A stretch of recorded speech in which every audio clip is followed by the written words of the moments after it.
किती घरं झाली त्यांची आतापर्यंत? 17 घरं घेणाऱ्याला त्याच्यावर कोणी विश्वास ठेवेल का? 17 घरं, कुठलं घर राहिले? आता ज्या घरात आहेत ना त्या घरात सुद्धा उद्या असेल की नाही माहित नाही. उद्या जर वाईट दिवस आले अजित पवारला तर हे टुनकन उडी मारतील, भारतीय जनता पक्षात जाते ना. आणि जर भारतीय जनता पक्षाला जर वाईट दिवस आले तर पटकन उडी मारतील आणि काँग्रेसमध्ये येतील, की जिथून ते आज सुरू झाले होते. कुठून सुरू झाले होते? बॅरिस्टर अंतोलेने यांना राजकीय जन्म दिलाय.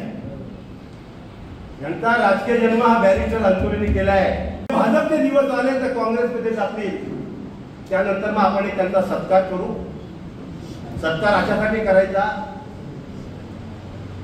की ज्या दिवशी ते हे सगळे करून काँग्रेसमधून निघाले, राष्ट्रवादी काँग्रेसमध्ये आले, राष्ट्रवादी काँग्रेसमधून निघाले, अजित पवार काँग्रेसमध्ये गेले, उद्या अजित पवार काँग्रेसमधून भाजपात गेले, भाजपातून पुन्हा काँग्रेसमध्ये आले, तर एक उत्तरी प्रदक्षिणा पूर्ण करणारा पहिला राजकारणी म्हणून त्यांचा सत्कार करू. एबीपी माझा, उघडा डोळे बघा नीट.